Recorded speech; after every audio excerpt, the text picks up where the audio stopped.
So for 4 years, we got to deal with this. Now we get to deal with this. Let's talk about this. So I had this video ready to go. It was done. I had it rendered. It was ready for me to upload first thing this morning. And then developing news out of Nevada came that they are withholding the certification of the votes in a certain county because of discrepancies that they're seeing in a local election, which brought it up. Because that election was only decided by, I believe, 10 votes is what the early news story is. And because of that, it appears that there also could be enough of a discrepancy that it could even maybe impact the presidential race as well. Now, one thing I want to say, this is very, very early in the developing news story. These are also allegations of discrepancy. This is discrepancies that they see that may turn out to not be discrepancies whatsoever. It could be that it just looked like something was off, but in reality, everything was actually okay. And that's why we need to let the process play out, and we need to see what happens. And that's the entire point of this video. The truth is, I do believe that Joe Biden will become president of the United States.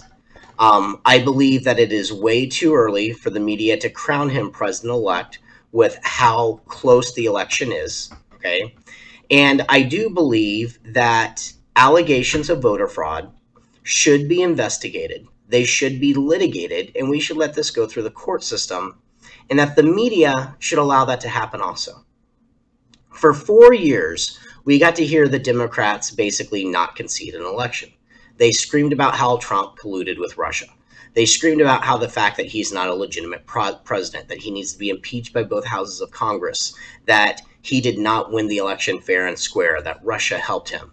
And for 4 years, we got to hear the Republicans try to squash the investigation. They said, get over it. The election's over. We need to move on. We need to unify. You need to stop this witch hunt. This is all fake news. And now situations have completely reversed. It is now the Democrats telling Republicans that they need to stop these investigations, that there's no evidence of actually widespread voter fraud, that they need to force Trump to concede the election.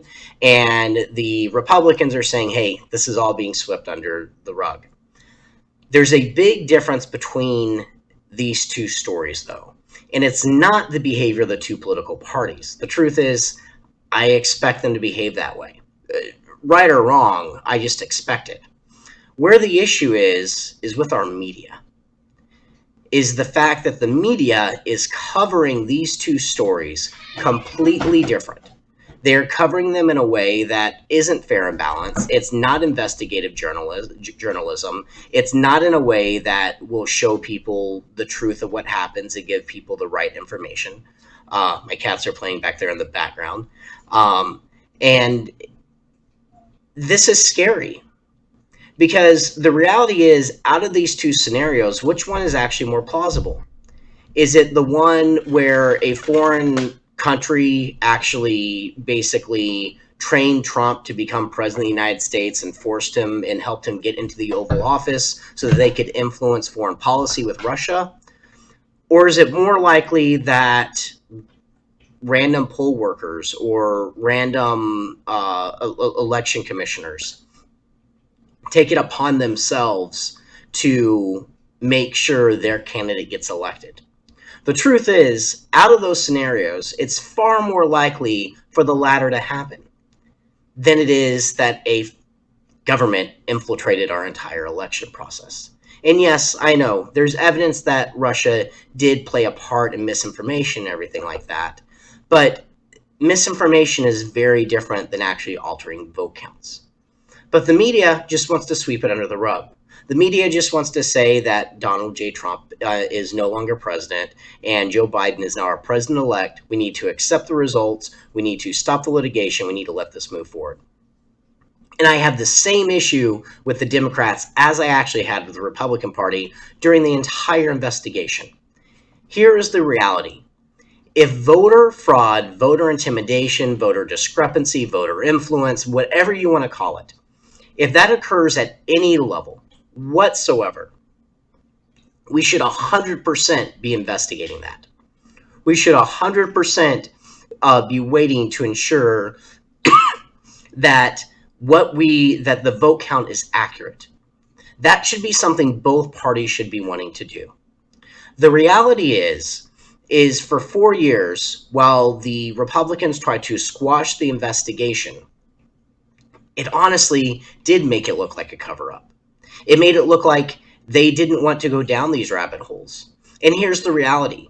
Had they allowed the investigation to take its proper course, okay, had they not put roadblocks in front of it every which way, all right, then we probably would have come to find out a lot earlier on in the process that this dossier was completely basically fabricated.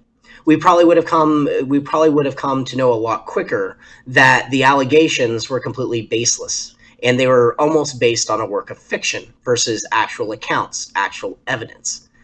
But we didn't do that. We constantly squashed every single part of the investigation as the Democrats were pushing it through. Now, I understand it took up resources. I understand it took up time. I understand that they were completely baseless claims. And the reality is, a lot of the Republican leadership that maybe had access to the early intel, they may have known that they were completely baseless. But they should have changed the narrative, and they should have then allowed it to play out. Because the Democrats were going to do this no matter what. And the reality is, Trump does not handle conflict well. All right? Trump does not handle being challenged well. So all we did as a party, by basically siding with Trump, that this is all fake news, it's a bogus investigation, it's a witch hunt, Trump's actions make it look like he's guilty.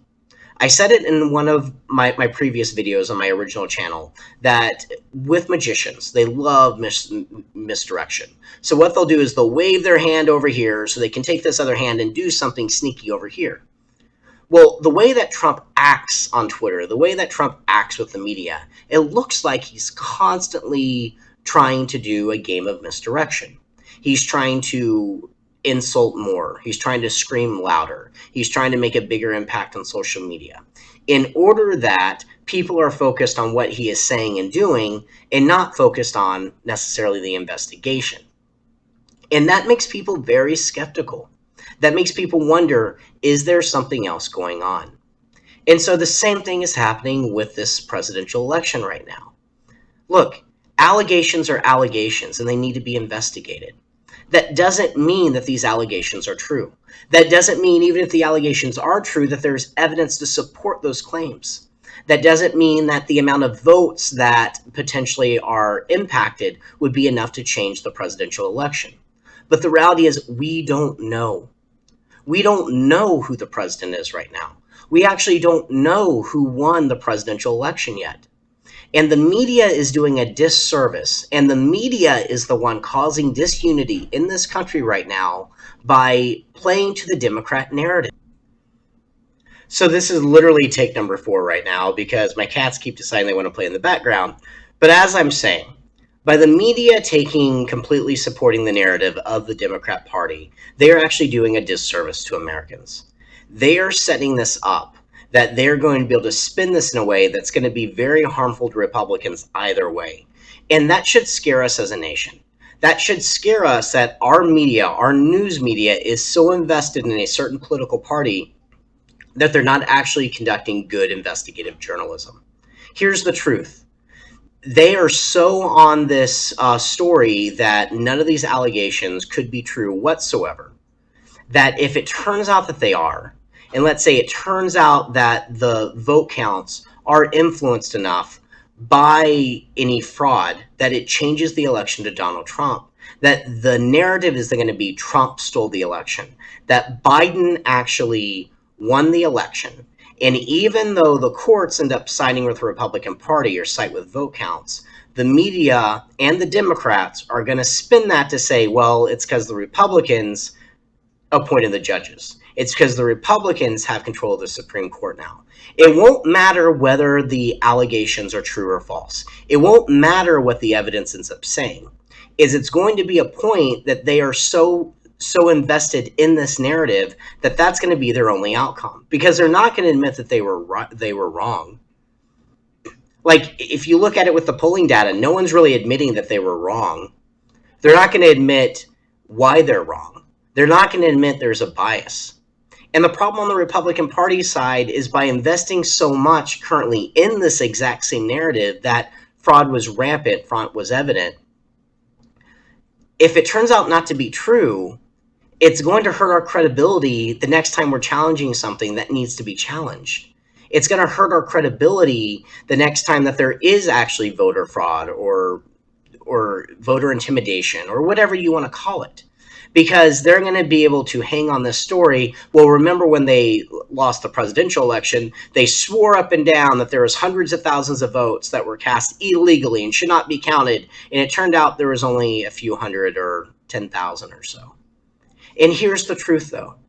I don't have an issue with investigating those 10,000 votes. Those 10,000 votes need to be investigated. Those 100 votes need to be investigated if that turns out all it is because we need to know.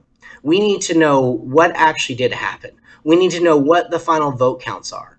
And we need to know that to ensure the integrity of our elections going forward.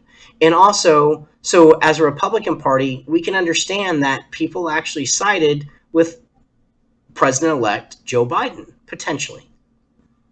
So going forward, let's pump the brakes a little bit. Let's not be so quick to crown Joe Biden officially president-elect, and that there's no way that Trump could end up winning.